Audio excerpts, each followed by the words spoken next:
Okay. So as you can see, there are three main topics that we are going to discuss now: copyright, patent, and trademark. So we will tackle them all tonight. Hopefully, matapos natin. Please reduce communicating with your seatmate. Lalo na magkakatabi kayo. So there is a strong tendency na mag-usap kayo. Okay? This is our last topic, guys. Okay? This is my last, stay here. Okay? Sige. When you talk about copyright, this refers to literary and artistic works. Talk about musical compositions. Yan. So, pati yung mga kanta, even if wala pa siyang lyrics, they can be copyrighted. No? Copyrightable yung mga yan. No? Drawings, yan, copyrightable yung mga yan. Meaning you can secure your right from those creations. Kapag nakapag-compose kayo, nakapag-create kayo ng mga, or nakapag-gawa kayo ng libro, okay, you can copyright them. When you talk about patent, this refers to inventions. No? This refers to solutions in any field of human activity. So like a laptop, no? Light, fan. These are all inventions. No? When you invent something and you want to protect it, you must apply it for a patent. Okay? Clear? Trademark, when you talk about trademark or trade name, yan naman yung mark ng isang entity or ng isang business enterprise that you can see in their products, yung mga yung distribute nila ng products like Nike, Adidas, like Apple, ang MacBook, no? Yun dyan. So yun yung main na i-discuss natin. So first, let's start with section 3, International Conventions and Reciprocity. So when we talk about international conventions and reciprocity, okay, meaning if there are conventions or treaties in which countries enter into. Take note, when we talk about convention or treaty,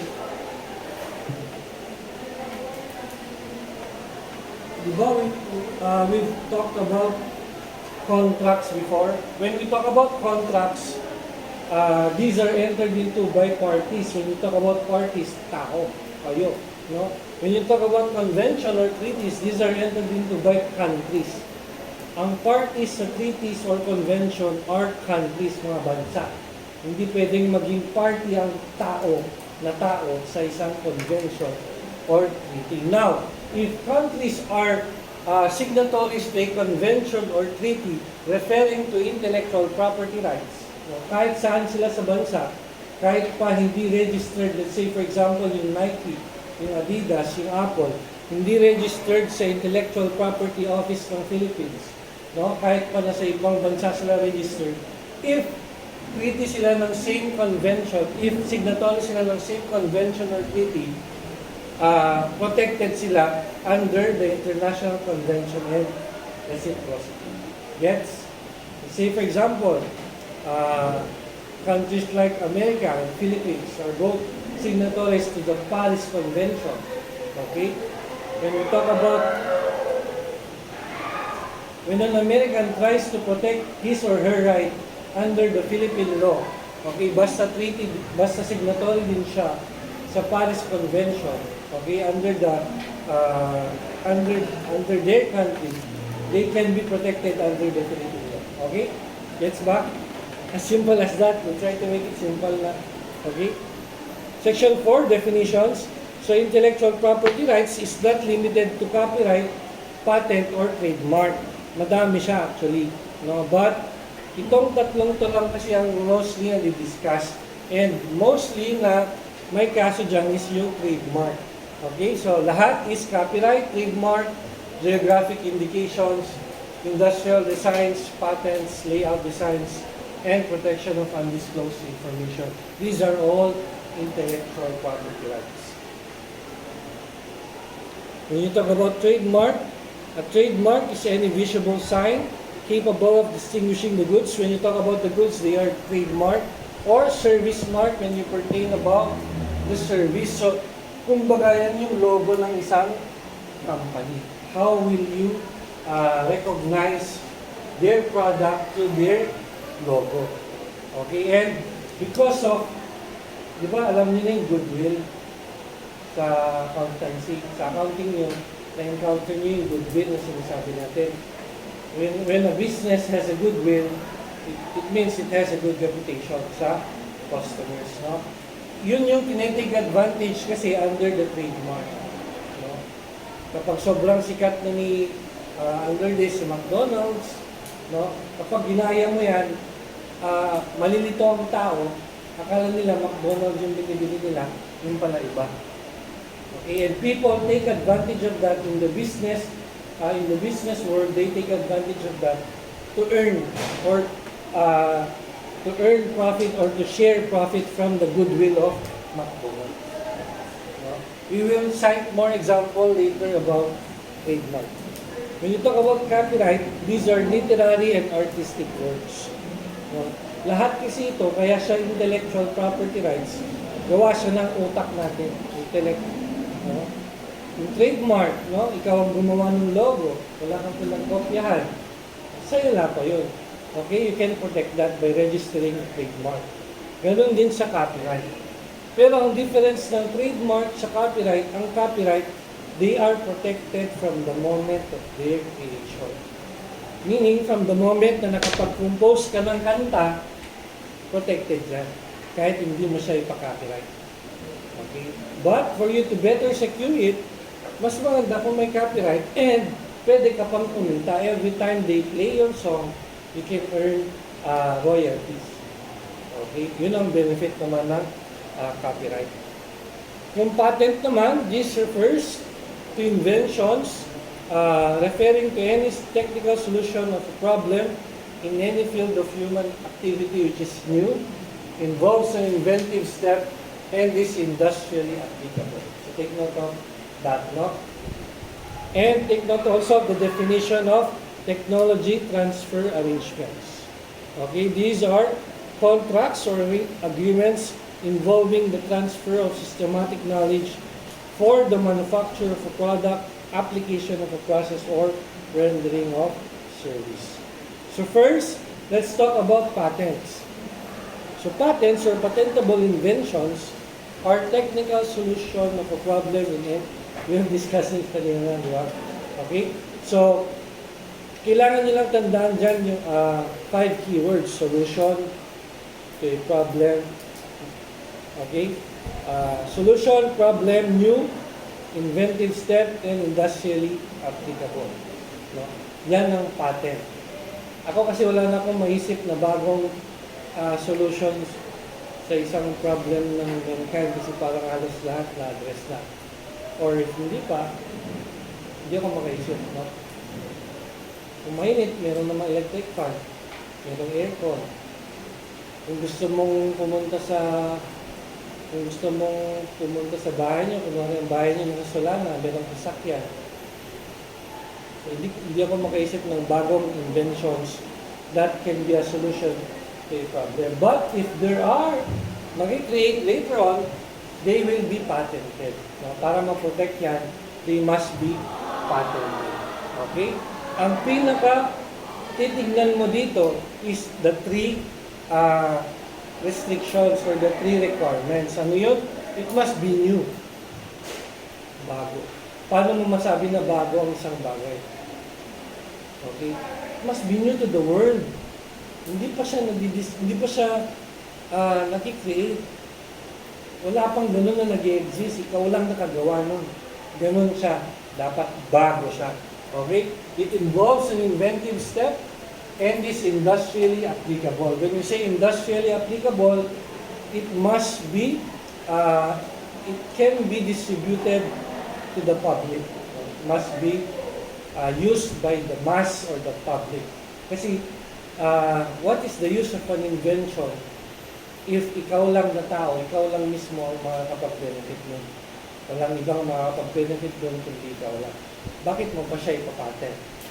No? Wala siyang use.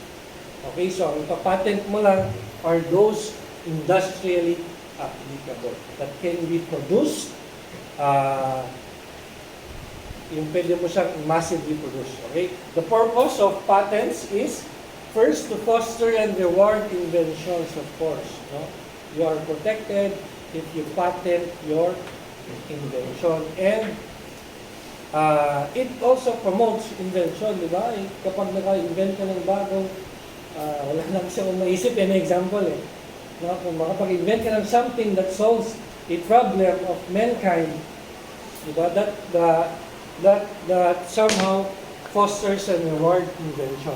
Promotes disclosures of inventions to stimulate innovation. Meaning, kapag nagkaroon ka ng invention, kunwari, wala pang cellphone noon, nakapag-invent ka ng cellphone, ang kailangan kailangan i-disclose sa public. Okay? Yan yung purpose ng patent. Okay? Para malaman ng public or para mag-benefit din yung public and for them to innovate on your invention. You imagine, the first cellphone created, di ba, ano pa siya, ano yun, brick, may keypad, black and white, di ba? Pero ngayon, tignan mo yung cellphone. Full screen, touch screen. Okay? If hindi mo yan disclose before, no? Hindi nabigyan yung ibang tao na may different perspective, different thinking to innovate on your invention. So yun yung use na patent, no? It stimulates invention and to permit the public to practice the invention after expiration. Ano ibig sabihin nun? Ang patent, ang copyright, ang trademark, meron niyang lifespan. You know, that you are only protected for a certain number of years. No? Yung patent, 20 years. Okay? After that, pwede nang kahit sino ang mag-invent doon. Okay, why? What's the idea behind that? No? The idea behind that is also to para tuloy-tuloy na ma-improve yung gamit, di ba? Let's say for example, television. Ang television, hindi naman yung nagsimula as flat screen. Di ba? It started malaking likod, di ba? And black and white din siya. Pero nag-transform siya na nag-improve siya in the years. No? Because of innovation. And that's the advantage of disclosing your inventions. No? Stringent requirements seek to ensure that ideas in the public domain remain there for the future. What's the meaning of that? So, yung 3 requirements daw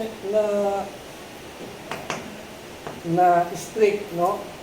They ensure that the ideas remain for free and public use if they are available before. Let's say for example, akala mo naka-invent ka na something new, yun pala, ginagamit na yan sa ibang bansa. Before pa. No, you cannot patent that. That must remain for the public. Kumbaga. No, you cannot claim exclusivity. Yung purpose ng pagpapatent, pagka-trademark, pagka-copyright is to claim exclusivity para ikaw lang ang makinabang dun sa ginawa. So, these are all intellectual creations, guys, itong mga dinidiscuss natin. So, there are the 5 elements which we have already discussed. No? Solution, problem, new, inventive step, and industrially applicable. When we talk about novelty, ito yung new. No? When you talk about novelty. If the device or process has been known or used by others prior to its invention or discovery by the applicant, an application for a patent therefore should be denied. Of course, kung hindi na siya bago, tapos may nag-apply ng patent doon, madideny siya. Sir, paano kung in-grant or in-approve yung application for patent? That is still void and ineffective kasi hindi naman na siya bago. Or let's say, for example, wallet. Is a wallet a new or novel invention? Yes?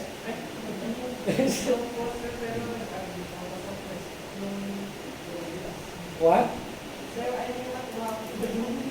Nakuha mo yung question? Nakuha mo yung sinasabi ko? Yes, sir. Kahit ako nag-add, sir. O is wallet a novel or a new invention? Depende, sir. Kapag merong electricity yung wallet. May ganun ba?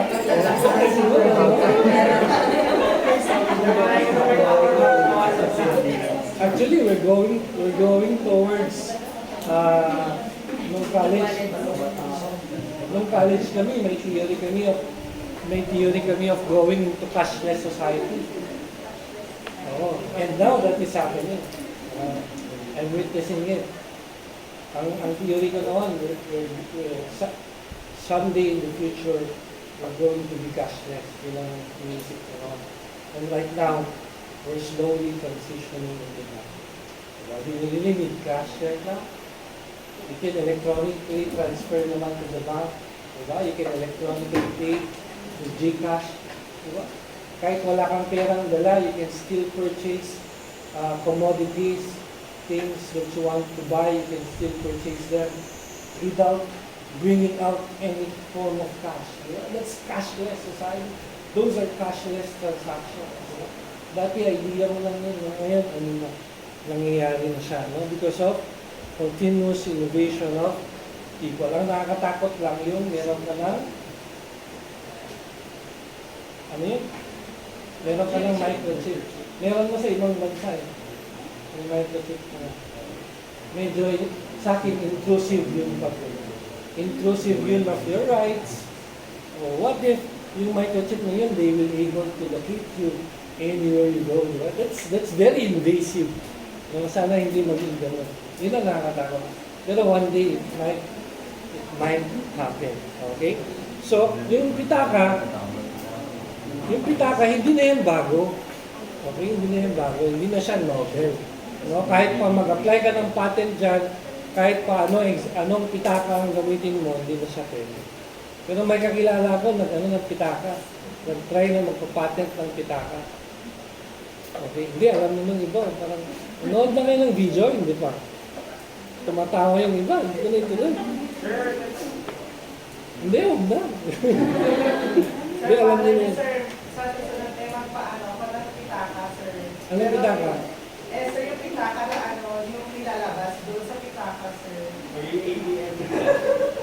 Yung pitaka na alam ko, pag hiningas mo, magiging maleta.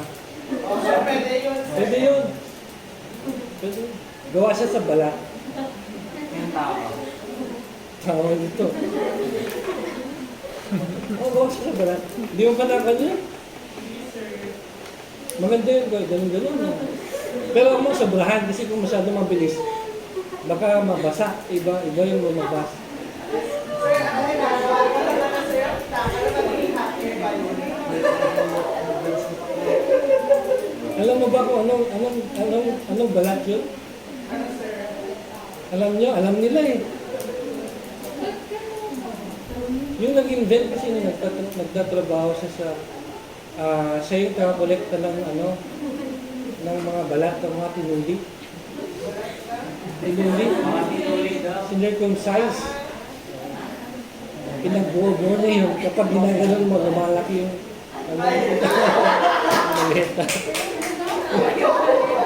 Roger na. Uy! Ganyan, mahulog yan. Okay, let's proceed. So when you talk about new or novelty, originality and precedence, in essence, it must be new. Yun sabi ko nila, it must be new to the world.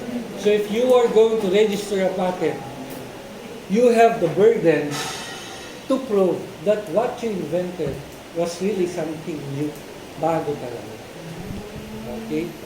Siyempre, mismong yung Intellectual Property Office, magtatanong din kung bago ba talaga.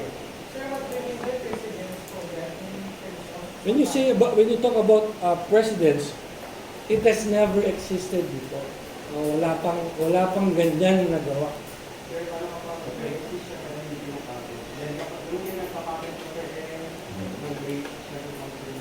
Ano na?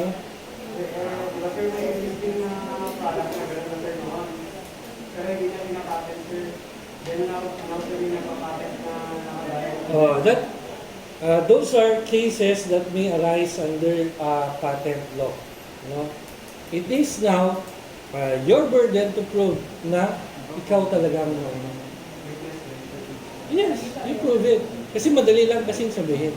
Under the four corners of the room, theoretically, madaling sabihin nauna siya. No? Pero pag proving it in court, iba na siguro yung usapan. Because not everything can be proven in court. Okay? So yun, ganun yun. Okay? So, if ganun ang mangyari, you invented something, ang better thing to do is to apply it for patent. Okay? Lalo na sa mga business enterprises, okay?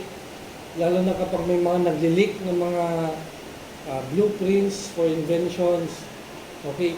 Ang tendency niya, nag-uunahan sila na mag-file for a patent. Okay? So, ganun yung challenge sa patent. And take note, I forgot to discuss, ang patentable invention, it may or may relate to a product, a process, or an improvement of a product or process. No? Doon pumapasok yung innovation. Okay? So, let's proceed to non-patentable inventions. Yung sinabi ko kanina, yun yung pwede mong ipatent. Solution, problem, new inventive step, and industrially applicable. Ito yung hindi mo pwedeng ipatent. No? Discoveries. No? Na-discover mo, may na-discover kang bagong breed ng tao. Hindi mo pwedeng sabihin na sa'yo yan. Oh, pamakin yan. Pahuli ko yung mga yan. Hindi mo pwedeng sabihin yan kasi intellectual property, di ba? Creation of your mind. Hindi naman yan, laws of nature na yan or scientific truth. Na-discover mo lang. May na-discover kang bagong halaman, bagong hayop. Those are just discoveries. So, hindi yan pwedeng ipapatent. Okay? Scientific theories. If you are able to prove a scientific theory, that doesn't mean na ikaw ang nagawa na. No? Ang ibig sabihin lang, na-prove mo, that principle has already been existing. That is part of the laws of nature. Na-prove mo lang siya. Okay? Mathematical methods, di ba? Nalaman mo na kapag tinanggal mo yung isa sa 5, naging 4. Oh, pakin yun. Hindi mo pwede i-claim yun. Kasi totoo naman, pag tinanggal mo yung isa sa 5, 4 na lang. That's just the truth. Di ba? Walang creation doon, no? So, yun yung mga hindi mo pwedeng i-patent. And also, of course, drugs and medicines. Hindi mo siya pwedeng i-patent. Okay? Kaya yung mga drugs, meron siyang mga different brands, di ba? Pero same lang naman yung laman nila. Okay, iba-ibang brand lang yan. May generic pa nga, di ba? Okay? So, yun lang, except, in case of drugs and medicine, there is an exception. Pwede mo siyang ipapatent if it results in the enhancement of the known efficacy of the drug or medicine, or if it results in a new product that employs at least one new reactor. In that case, pwede mo siyang ipatent. Pero kung hindi siya pwede ipatent. Okay? Second, schemes, rules, and methods of performing mental acts, playing games, or doing business and programs for computers. Hindi mo rin pwedeng ipatent. No? Nagbabasketball ka, nakagawa ka ng move na Kala mo, ikaw lang ang nakagawa, no? Tapos sabihin mo, akin yung mugdan. Hindi pwede. Kasi lahat ng mga maglalaro ng basketball, malamang ginawa na yan o nagawa na yan. Okay? Ganun din kahit anong laro, kahit anong mental acts, okay? Or kahit sa business, no? Hindi mo siya pwedeng ipatent and for programs for computers. Okay, methods for treatment of the human or animal body, hindi mo pwedeng ipapatent. Plant varieties or animal breeds or essentially biological process, no? Pinag-mate mo yung askal tsaka yung isang may breed na aso. Hindi mo pwedeng i-claim na sa'yo yan, no? That is laws of nature taking its course. No? Hindi mo siya pwedeng angkinin. Aesthetic creations. What do you mean when we say aesthetic creations? Diba? Ito yung aesthetic means to beautify something. Pinaganda mo yung laptop, tapos papapatent mo. No, hindi pwede. Pinaganda mo yung cellphone, ipapatent mo. No, hindi pwede. Okay? Papatent mo yung mga Yung mga jolog sa kalsada ng mga aesthetic, hindi pwede. Hindi yan pwede, guys. No? Kasi ang aesthetic daw, or ang beauty is subjective. So hindi siya pwede. Anything which is contrary to the public or public order or morality. No, hindi pwedeng patent, no? Nakakita na kayo ng logo na ano? Ayun, dito na lang. Ay, hindi, dito na lang. Meron ako nakita sa TikTok, meron silang parang tinapay, chocolate na parang gano'n. Binibenta nila, tapos meron silang picture. Ewan ko, gano'n na papunta ng moralidad natin. No? Okay. May mga ganun na, ewan ko. Pwede ba yun? Pwede ba yun, guys? No. Pwede ba yun? Hindi. Pwede naman siguro. Eh, paano yung nasa Lazada? Alam niyo yung sa Lazada? Yung nagbabibrate na ano? Parang gano'n na nga, sir. Yung ano? Speaker? Yung nagbabibrate, no? Either nagbabibrate, hindi. Ano sabi mo? Bakit alam mo yun, ha? Masyado ka nang curious, ha? Hindi? Mature naman na kayo dito. Kung merong mental health, merong sexual health. That is part of your sexual health. Okay? Do you know, according to TikTok, you must, according to TikTok, you must masturbate how many times a week? 7. Because,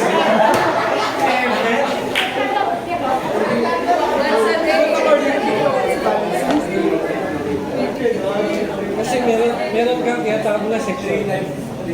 If you don't do that, there's a tendency, especially for the guys, na magkaroon na ng prostate cancer. Hindi kapag hindi ka na. Kailangan mo ha? Kailangan mo. Kahit paminsan-minsan lang. Hindi, sinasabi ko lang. I encourage you. Kailangan niyo yan, kailangan niyo. Kasi that's sexual. Kailangan. Kahit sa babae, kailangan. Okay. Let's continue.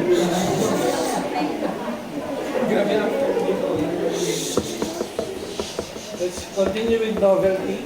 It cannot be considered new if it is prior art. So what is prior art? It is explained by section 24. Hindi siya pwedeng maging bagong ang prior art. Ano yung prior art? It has been made available to the public anywhere in the world. No? Kung wala pa dito sa Pilipinas, pero nandun na pala sa ibang bansa, hindi mo siya pwedeng i-patent. Pwede ka mag-try. No? Pwede yang mag-deny or pwede i-contest ng tao galing sa ibang bansa. Kasi malalaman niya. Lalo na ngayon na because of media, there's no more boundaries eh. No, wala nang boundaries unlike before. Because of media, na-erase na yung boundaries. Basta they are made available before the filing date or the priority date of the application claiming the invention. No? Basta before ka nag-file, existing na siya, prior art siya. Kung prior art siya, hindi na siya bago. Gets? Pangalawa, the whole contents of an application for a patent filed or effective in the Philippines with the filing or priority date that is earlier than the filing or priority date of application. For better understanding, itong second paragraph talks about two applications. No? Two applications and one application is made by a foreigner or by a person. Please stop talking. Okay, stop talking. Okay. So this is made between, this is made when there are two applications and one is made by a foreigner. Yeah. Let's say for example, A is a Filipino, filed for a patent on November 20. You follow me? Okay? Say for example, nag-file siya ng patent, hindi ko alam kung ano yung invention. Nagkataon, si B also filed a patent for the same invention. B now is a foreigner. Sabihin mo lang, B is an American, no? American. Okay? He filed on November 28, 2022. Under the intellectual property law, there is one called the first to file rule. First to file rule. So kung sino unang nag-file, siya ang may priority over the patent. So under this example, sino? A. No? Under the first to file rule. Okay? But, since si B is an American, sabi niya, I have already registered that in my country. Okay, and I've been using that since February 2022. I am now claiming for a priority date. Okay? Yun yung priority date na nakita niyo. I am now claiming for a priority date which is February 20, 2022. Now, under the first to file rule, sino may priority? Si A or si B? Si B, by virtue of the priority. Okay? Ha? Sino yun? Okay, ano yun? Yes. Take note, the foreigner applicant must claim for a priority date. Dapat i-claim niya na nauna siya, na it has been applied before sa country niya. Okay, and we can choose the priority date. Sa totoong buhay. Okay. Pero dito lang tayo sa fourth purpose. Okay, so theories lang tayo. Okay? So, ganun muna. Okay? Pero madami process, madami papel yan. Okay?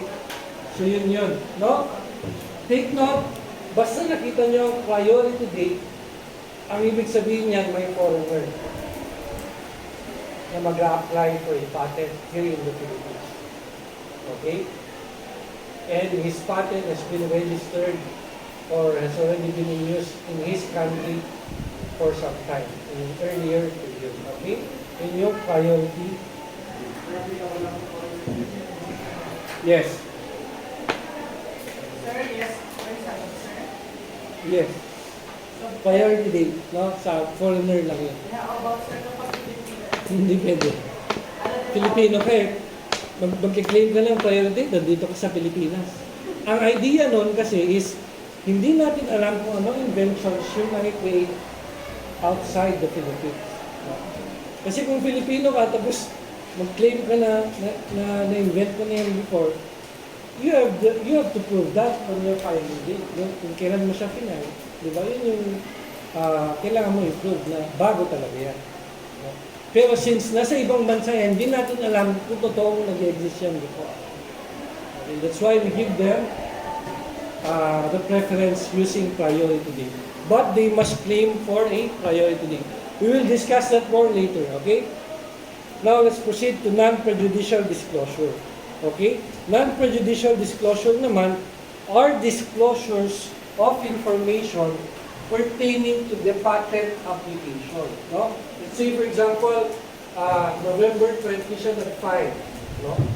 Dapat daw, lahat ng disclosures niya during the 12 months preceding the filing date, so October, September, pababa, hanggang sa 12 months, na covered dyan by non-prejudicial disclosure. What do I mean?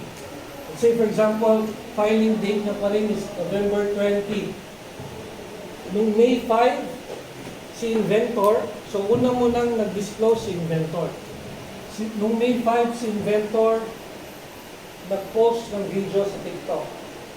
Pinakita niya yung invention niya. Or sa Instagram, or sa Facebook, or sa YouTube.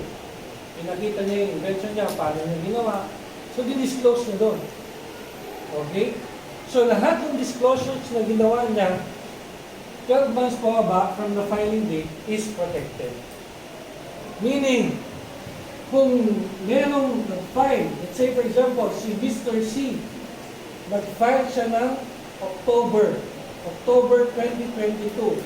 Si Mr. A nag-file ng November 20.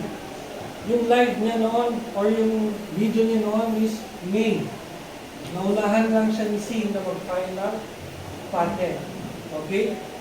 By virtue of that section, sino ang may right? Si A or si C? Si A. Okay? Kasi that is non-prejudicial disclosure. Even more, if later on ma-prove ni A na si C pala is subscriber na. Sa Facebook or sa Instagram.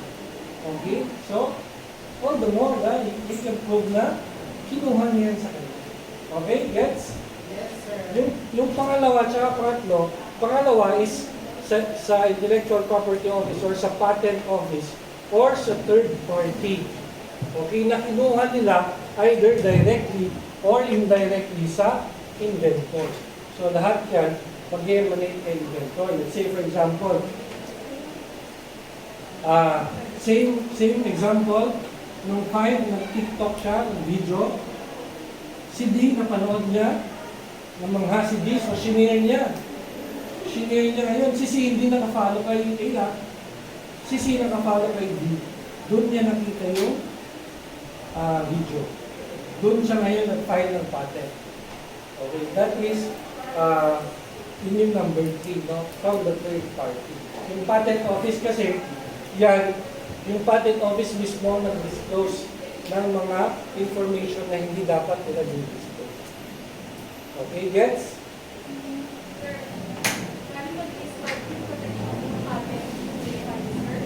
Hindi. 12 months preceding the filing date. Okay, so 12 months preceding November 20. October, September, hanggang sa okay. Pero kung beyond 12 months, hindi na. Okay? Ang sabi lang dyan, during the 12 months preceding the filing date or the priority. Okay? Then, doon lang hindi prejudicial yung disclosure. Gets? So let's say for example, ibayin natin, same ito, pero hindi siya nung May nag-live. Nag-post siya ng video noong January 2020. Pasok pa ba yan sa 12 months? Hindi na. Hindi na yan covered ng non-prejudicial. So, if later on, nauna si C na mag-file ng patent sa kanya, si C ang siya may right. Okay? Gets? Yes, sir. Inventive step. An invention involves an inventive step if having regard to prior art, it is not obvious to a person skilled in the art at the time of the filing or prior date of the application claiming the invention. So, gaya nga nung sabi natin kanina, under the definition of patent, it may be or it may relate to a product, a process, or an improvement of a product or process. Doon papasok yung inventive step sa improvement of a product or a process. Okay? So, meaning the invention is already a prior art. Prior art siya. Pero it only involves an inventive step. So, parang may ginawa ka na kakaiba dun sa pag-develop ng invention. Okay? Yun yung inventive step. With regards to the second paragraph, that is the same with this one. Dun sa 22.1, in case of drugs and medicines, parehas lang siya dun sa second paragraph. No? Walang inventive step with regards to medicines or drugs except if it results to the enhancement of the known efficacy or it results in a new product that employs at least one new reactant. Okay? Yes? Last, industrial applicability. An invention can be produced and used in any industry shall be industrially applicable. Dapat it can be massively produced and it can be used by the public. Okay? Yun yung industrial applicability. Right to a patent, of course, the right to a patent belongs to the inventor kung sino yung nag-apply. Okay? Pati sa heirs niya, pati sa assigns. Okay? Kapag more than 2 ang nag-invent, joint yung right nila. Okay? First to file rule, I have discussed this one kanina. Okay? The first phrase refers to kapag may dalawang taong nag-invent ng same na bagay, okay, at isa lang ang nag-apply, yung sino lang yung nag-apply, siya yung may right. Yun yung question mo kanina. Yung hindi nag-apply ng patent, walang right. Okay? Okay? Okay pa kayo? Yes, sir! So kung may dalawang tao nag-invent ng the same thing, kung sino lang yung nag-apply, siya lang yung may right. Okay? Kung dalawa naman ang nag-apply, kung sino yung nauna, siya yung may right. First to file rule. Okay?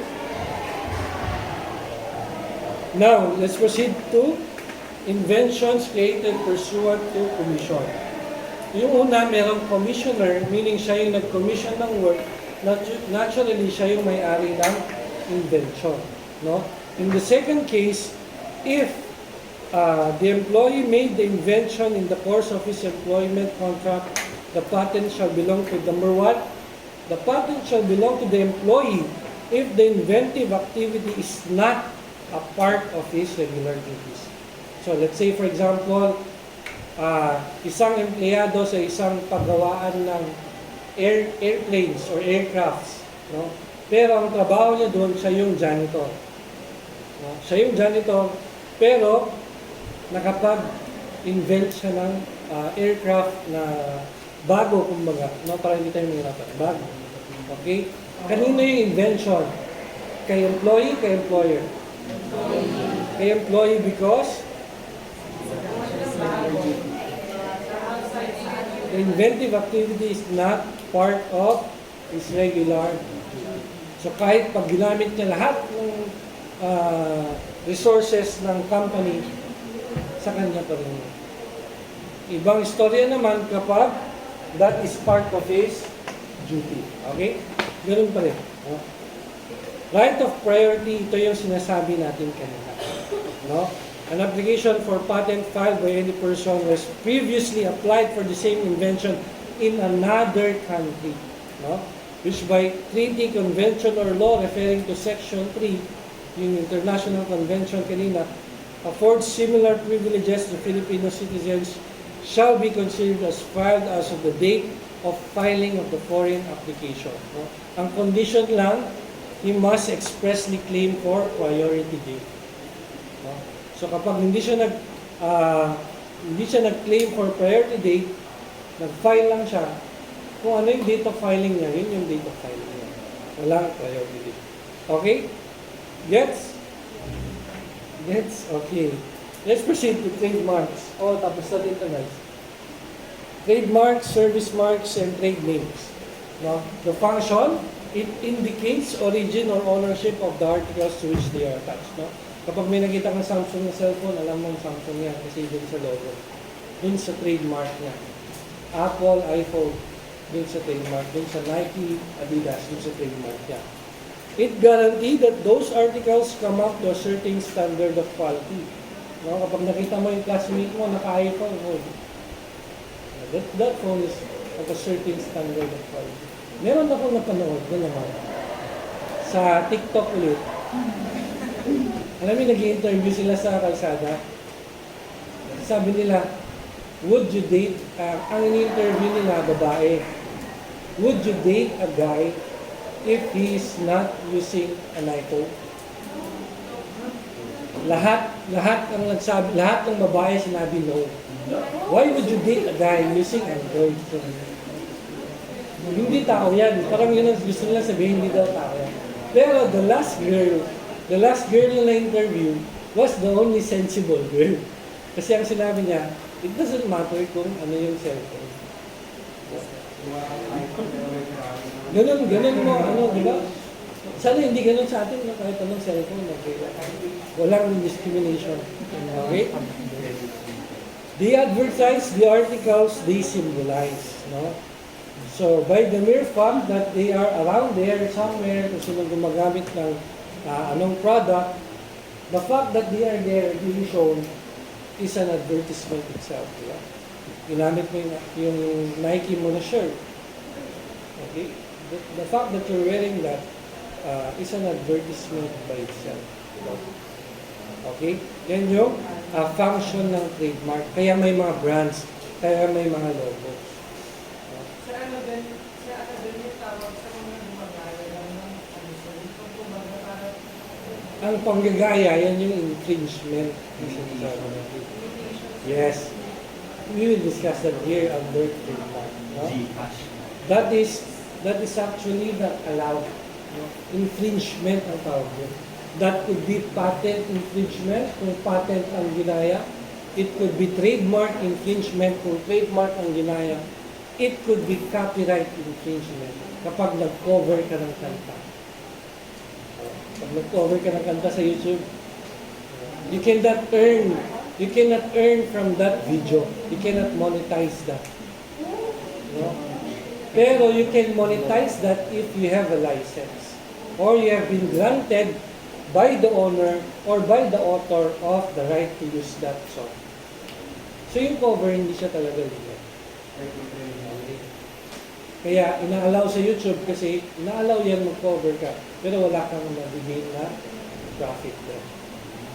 Kung meron man, kay author yun pupunta, hindi sa'yo.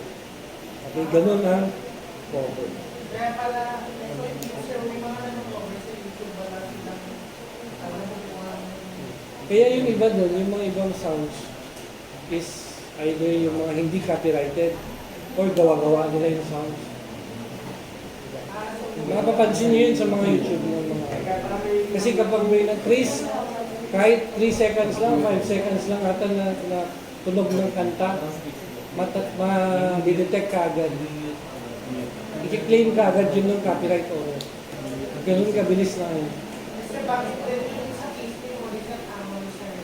Bakit din yung YouTube yung Hindi lang naman kay Morset, pati yung sa lalaki na isa. Yung nag-cover ng kanta ni Sam Smith. Yung nag-cover ng kanta ni Sam Smith, ewan ko kung ano pangalan kasi niya. ano siguro Kaya sir, ano percentage siya pa kanya? use ni I don't know why, pero pwede nilang gawin. As the author, as the owner of the copyright, pwede nilang gawin yun. Yun yung right mo kasi kapag pina-register mo siya as copyright. Okay? What? Oo, kikita siya. Pero yun kasi, gaya nung ginawa ni Sam Smith, yung pinatake down niya yung video ng isang nag-cover ng kanta niya sa Wish. Sobrang ganda daw na akala nila siya yung original, kaya pinatake si Michael Pangilinan. Wala, hindi mo na makita yun sa YouTube eh. May makita ka na lang, reactions na lang. Wala na yung original na mga video.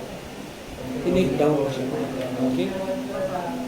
So definitions, when you talk about mark, yung visible sign, parang logo. Kapag nasa goods yan, trademark. Pag nasa service, trade name. Collective mark naman, any visible sign designated as such in the application for registration and capable of distinguishing the origin or any other common characteristic. Kapag name naman or designation of the enterprise, you call that a trade name. So hindi lang mark o yung logo ang pwedeng gayahin, pwede rin gayahin ng name. Okay? How marks are acquired? Of course, you have to register it with the Intellectual Property Office.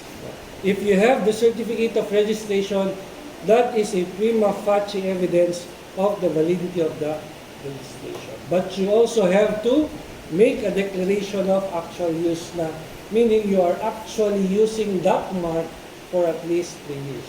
Okay? Now, let's proceed to registrability. No? Ito yung mga hindi mo pwedeng ipa-register na mark. Consists of immoral, deceptive, or scandalous matter. Yung mga ganyan na logo na hindi mo siya pwedeng ipa-mark, ipa-register. Kapag pinamark mo yung flag, coat of arms, other insignia of the Philippines, or other government agencies, or foreign government agencies, hindi mo pwedeng iparegister. No? Hindi ka pwedeng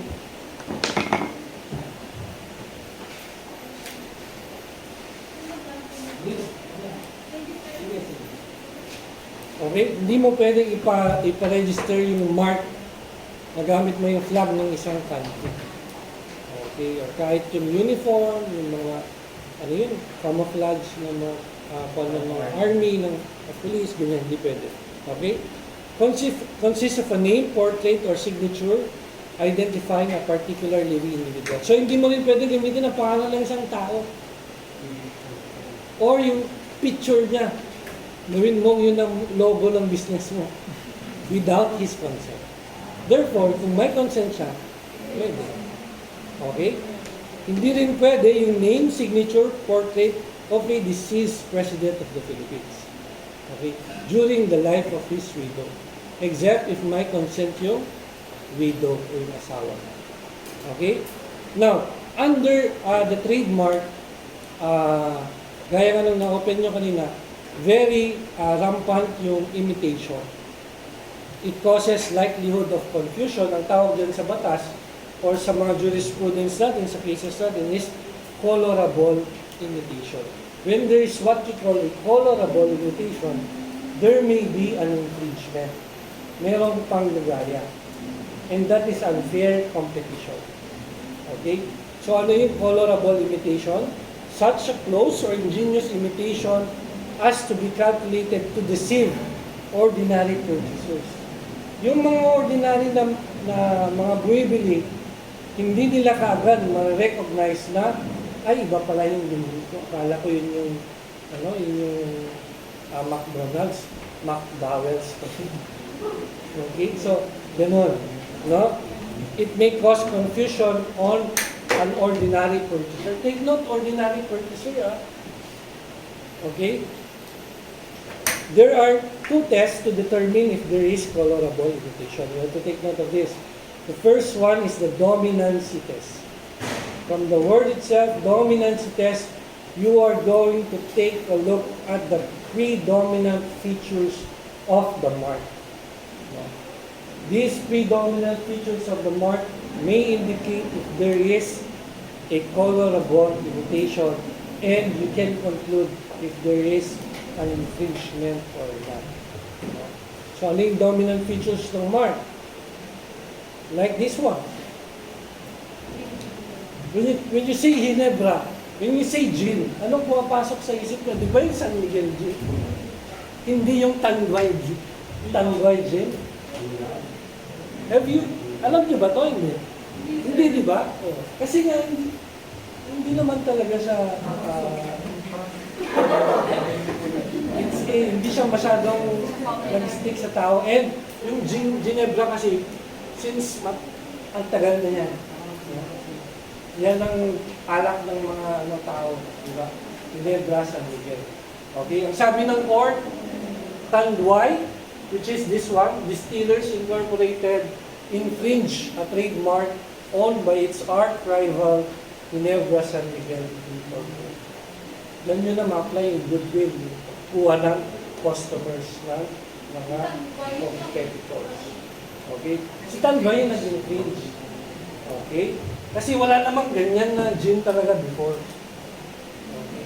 So sobrang sikat lang ni gin, kaya naggawa din sila ng gin nila.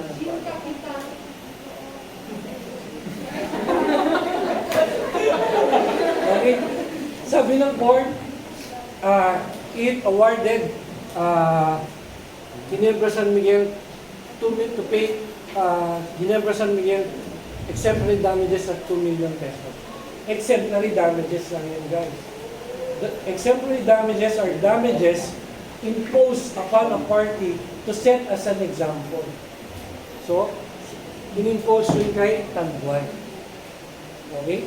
Sabi pa ng court, the mere use of Ginebra by Tanduay in its Ginebra Capital Gin products is trademark infringement by itself. Therefore, the court ordered Tanduay to pay 50% of its Ginebra Capital total gross sales beginning in 2003. Aside dun sa 2 million na exemplary damages, yung 50% ng gross sales niya dun sa Ginebra Capital, ibibigay niya kay San Miguel. So imagine the impact of just doing that. Sabihin mo ng iba yung kulay. Pero pag pinarehas mo yan, hindi mo na alam kung nasan yan. Nasan yan, ang genuine niya. Okay. To an ordinary purchaser. Okay. Yung ordinary na tao. Okay. The CA explained, Tanduay has designed its bottle and label to somehow make a colorable similarity with the bottle and label of Ginebra San Miguel. Okay, that's the case of Tanduay Distillers Incorporated versus Ginebra San Miguel. The second test is what you call holistic test. Yung kanina, dominancy. You look at the dominant features of the mark. Ito naman, you take a look at the entirety. You consider the whole features of the mark. No? Yan yung holistic test. Para masabi mo na merong colorable imitation ng wala. How about that?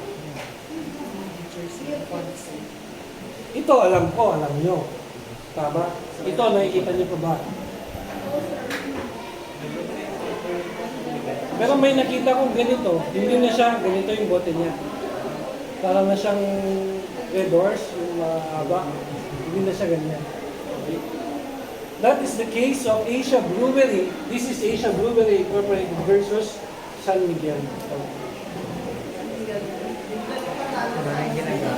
What?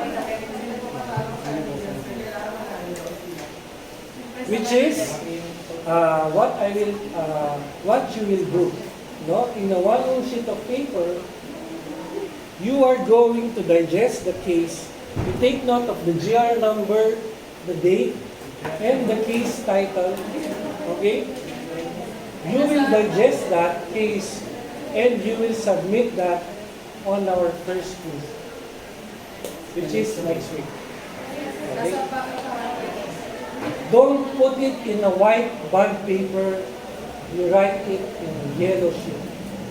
One piece of yellow bond paper. If kulang yung harap, pwede kayo magsulat sa likod. Basta isa lang. Case digest, okay?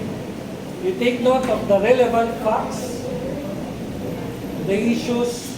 Of course, ang main issue mo dyan if there is an infringement. Whether or not there is an infringement. Okay, and the ruling. Whether or not there is trademark infringement or there is infringement. Hindi.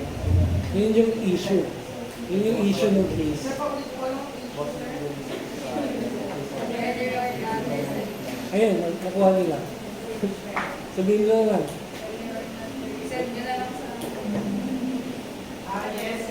Yes, sir. Yes? How about this one?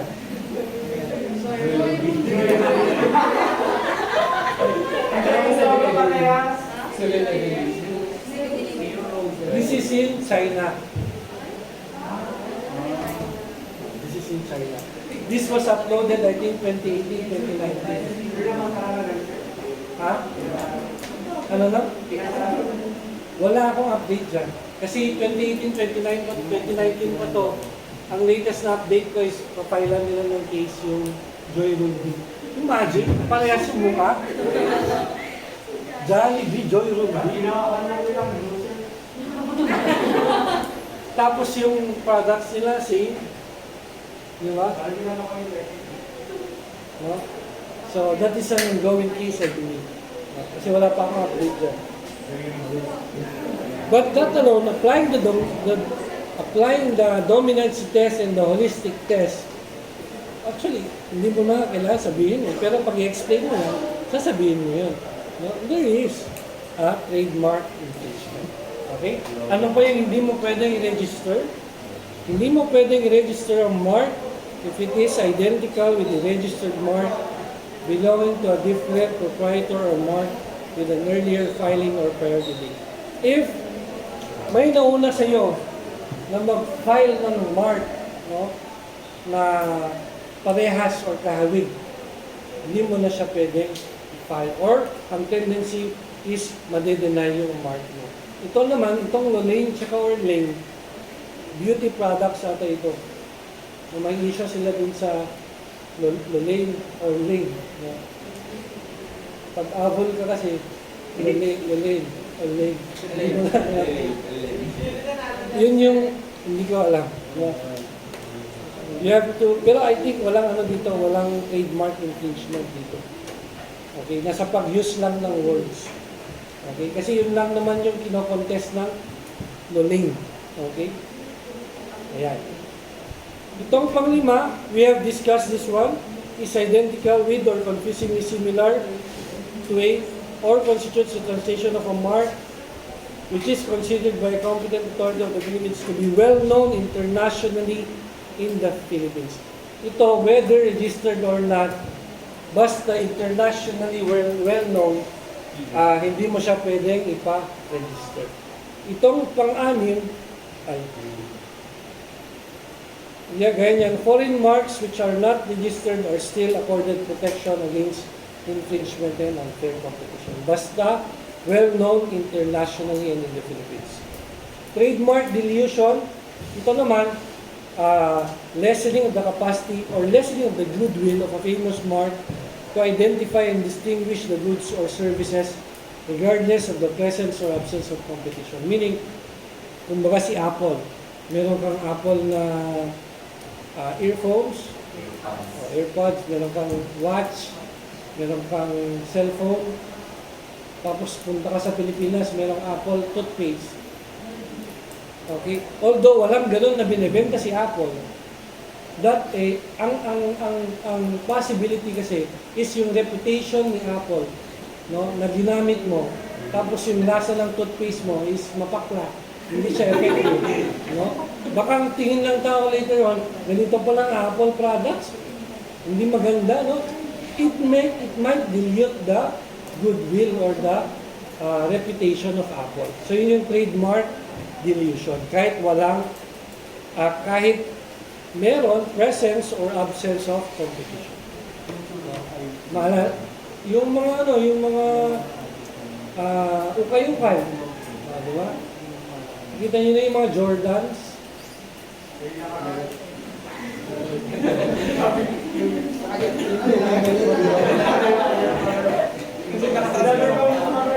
Tama na sana yung duck niya eh. Okay. Ito naman, itong number 6. Ang difference niya sa number 5, kahit hindi siya registered sa Philippines, dito naman, registered siya sa Philippines. Although it's already well known, still it is registered in the Philippines, hindi mo siya pwedeng iparegister na mark. When it is likely to mislead the public, yun, parang yung kanina, Joy Ruby, no? Hindi mo alam na Chinese na pala yung kinakainan mo, no? Yung chicken nila, iba, kasi Chinese din yung chicken eh. Ano naman? No, it might mislead the public, di ba? It consists exclusively of signs that are generic for the goods or services they seek to identify. No? Malaki yun. Consists exclusively, so lahat ito, might hindi mo pwedeng iparegister as a mark. So, kahit shape, circle, triangle, rectangle, alone, hindi mo pwedeng ipa-register as mark. Kahit color alone, hindi mo pwedeng ipa-register. Or anything that's contrary to public order or morality. Parang may na-miss ako. Okay.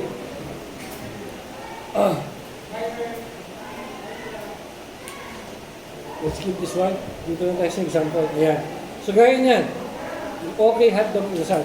Inasal is a generic word. No? Hindi mo siya pwedeng i-own exclusively. Okay? But because of this, yung ginawa ni okay, hotdog, inasal. Sabi ng Supreme Court, okay, hotdog, inasal mark is not entitled to be registered as it will likely deceive or cause confusion on the part of the public. Therefore, infringement may likely appear. No? Tignan nyo naman yung pagkasulat sa inasal. Parehas na parehas. Iba yung design sa kasi generic yung inasal. Hindi na siya pwede. Kasi parehas na parehas. Hindi ka ba iba yung design, sir? Ano po yung iba yung design? Ang mahirap pa dito, the product itself is offered din ni Mang Inasal. Yung sabi ng court, it is similar to Mang Inasal mark and it pertains to goods that are related to the services represented by Mang Inasal. So hindi lang sa paggamit ng words, pati yung pag-draw ng logo niya na Inasal, pati yung products, yung goods, related din siya kay Mang Inasal. Kaya hindi siya inalaw na ma-register. Imagine if inalaw nila yan, siyempre nakakalito. Bibili ka sa grocery, akala mo ito yung chicken ni Mang Inasal. Iba pala, hotdog pala. Okay? Doctrine of secondary meaning, ito yung na-apply natin usually. Doctrine of secondary meaning, ito yung ina-apply natin actually sa mga generic words. So, means that a word or phrase originally incapable of exclusive appropriation. Meaning, hindi mo pwedeng angkinin yung word na yun kasi generic siya. Pero, because you have been using that for so long and exclusively, okay, parang you are already identified with it. Pag sinabi mong Philips, alam mo na sinabi mo. No? Pero meron pa rin nag-try. Philips. No? Sabi ng court, there is a strong similitude and likeness between the two trademarks that will likely cause deception or confusion to the purchasing public. Philips bears an uncanny resemblance or confusing similarity with Philips. Yes, last. 10 minutes? 15 minutes, no? Copyright.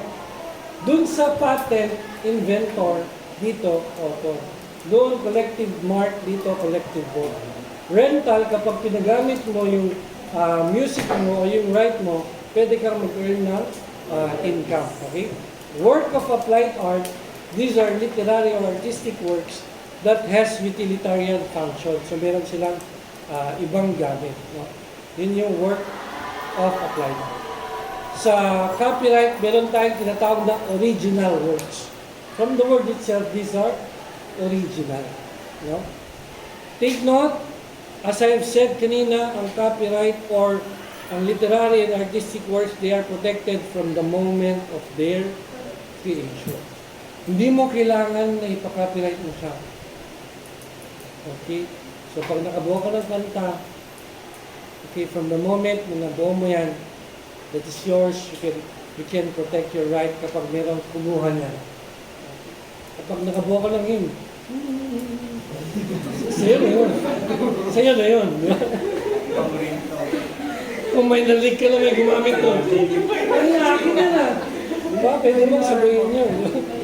Mag-away kayo sa konti, doon kayo sa... Andiyan na kami, damay dito, sabihin nyo. Kasi pwede yun, guys. Okay? Ano yung literary and artistic works? Books, pamphlets, articles, writing, periodicals, newspapers, lectures, sermons, letters, dramatic or dramatical musical compositions, musical compositions, whether may lyrics daw or wala. No? Drawing, ayan, ornamental designs, illustration, maps, you can copyright them. Okay, lahat yan. You go through them, you can copyright them. Okay? But take note, they are already protected from the moment na nagawa mo yan. Sa utak mo yun. Protected them from the time that nagawa mo siya. Ownership of copyrighted material is shown by proof of originality and copyrightability. Same with novelty when you talk about originality. Works are protected by this one we have discussed now, by the sole fact of their creation.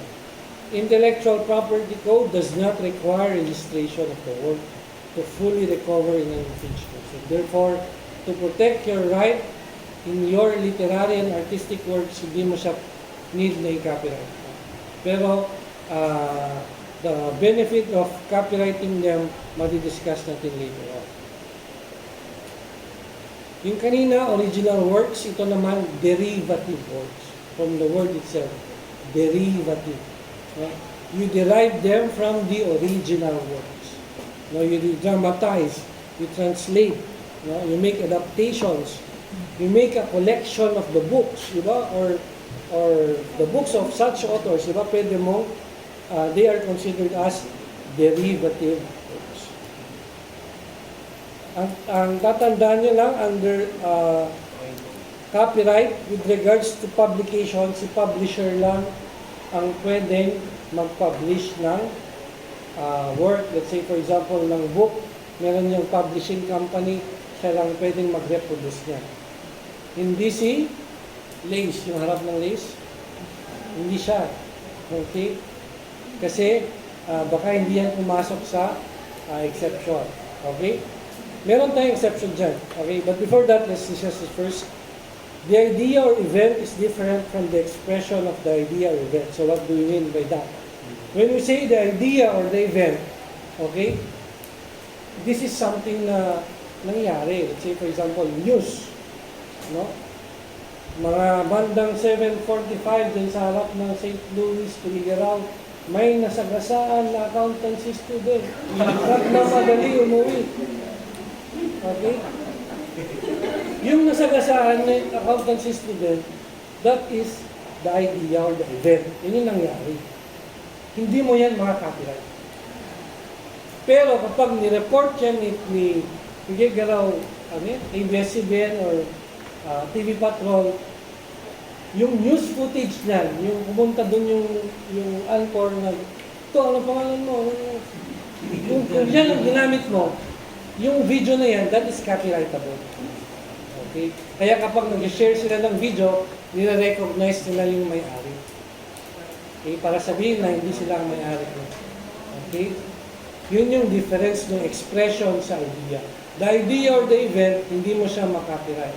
Pero yung expression, yung news footage, yung ni-report na siya, okay? Ni-record na, tapos yun ang kinopya mo, yun pwedeng makopyright, pwede kang makasuhan mo for unauthorized use. Okay? Pero kung ikaw mismo, pumunta ka doon, nag-vlog ka doon, sabi mo, nasagasaan yung kaklase ko. Pwede mo i-copyright yun. Pag in-upload mo sa YouTube, kapag kinuha nila yung video mo na yun, pwede mo i-copyright yun. Okay? That is the expression of that idea or event. Okay?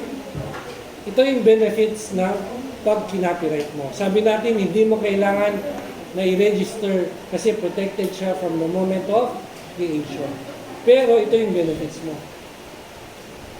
Pwede mong ipagbawal na i-reproduce yan. No? Pwede ka rin mag-authorize. Pwede mong iparent para kumita ka. Okay? So lahat yan pwede mong gawin kung naipa-copyright mo siya. Okay? So yun yung benefit ng copyright. Take note of them. No? Okay, sorry. Oh, I will upload the sorry. Okay lang?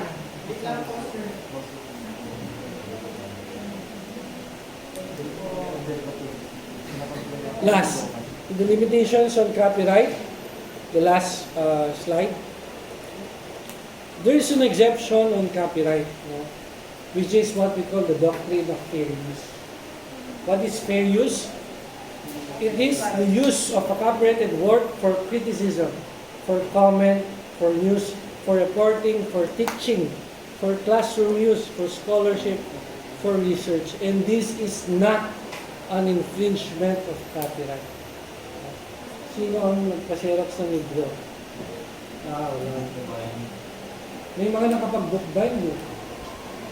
Tapos yung book is yung buong papel. Yung mahaba.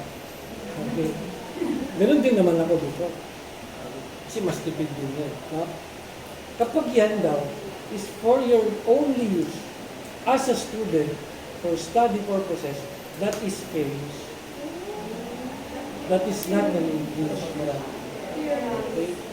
Ang lumabag ng batas, si Xerox copy. Kayo, nang ginagamit nyo because you are using that for your study, that is fair use. Okay? Now, there are 4 factors to determine if that is indeed fair use or not. The first one is the purpose and character of the use. Okay? Saan mo ba yan gagamitin? Sa school. Diba? Pang-aral. May subject kami na ganito. Kailangan ko yan. Okay? Kaya ko siya pinaserox. Second, the nature of the copyrighted work. Ano yung pinaserox mo? Libro. Saan mo siya gamitin? Sa school. Okay? Third, the amount and substantiality of the portion used. Ano ba yung pinaserox mo? Yung buo ba? Cover to cover? O yung kailangan nyo lang i-cover? Kayo ba kung nagpapaserox buo? Noon? Ano kayo? Anong tawag doon? Burgis. Alam niyo yung burgis? Mayaman, rich kid. Kami, hindi. Kasi ako noon, pag nagpapaserox ako, hindi ko na sineserox ang table of contents, ang pre-word, ang acknowledgement. Ba't mo? Kailangan ko pa ba yun? Hindi na, di ba? Doon ako mismo, chapter 1. Ayan. Yan ang kailangan ko. Kasi ganoon kami kahirap noon. Yung saan ka magsisimula, yun ang isiserox ko.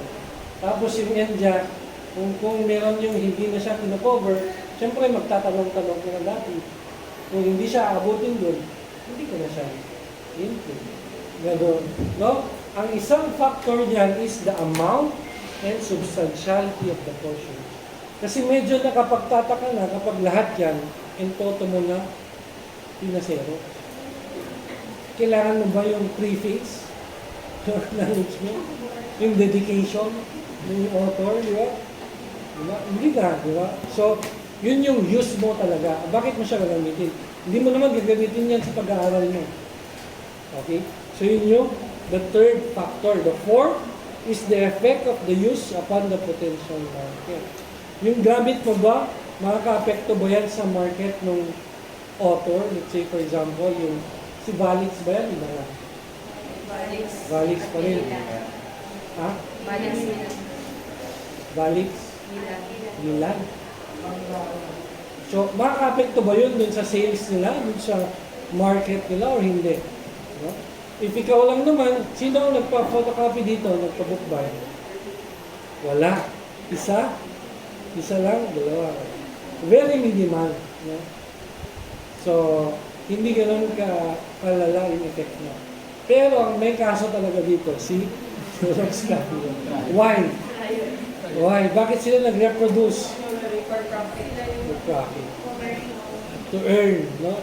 Kapag kinasuhan niya, lahat ng nag-Xerox yan, lahat ng kita nila ang bundas na niya. Okay? Pero it will be masyadong ma-effort, masyadong sakit sa ulo. Okay? Kaya ngayon, wala silang hindi lang ginagawa. Sa law school yan, pinagbabawal yan, ganyan. Sa amin, kaya ang Xerox namin noon, pati yung cover ng libro, gaya-gaya. Siyempre, bibili kami ng tig 2,000, 3,000. Kung pina-Xerox mo siya, worth 800, 900, pwede na. Hardbound. Parang kakulay din dapat nung Kasi meron kami na-encounter na professor noon. Pag nakita ka niya na may Xerox ng libro, either papalabasin ka niya, or pag-reciting ka niya, o close books. Kaya kung may ganun ka, huwag mo nang ilabas. Diyan na lang. Okay. Pero noong that time kasi, first year pa lang kami noon, hindi pa namin ito napag-aralan. Kasi kung alam ko na yun, so siyempre sabihin, sir, fair use. Diba? Diba? Kasi kayo, swerte na kayo. Kami hindi namin ito napag-aralan sa college. Hanggang sales lang ako noon talaga. Sales lang. Pati yung credit transactions, hindi ko na-aral. Sa college siya, yung time niya. Okay. So that ends my topic. Question? Questions? Wala? Picture? Wala picture. Wala na?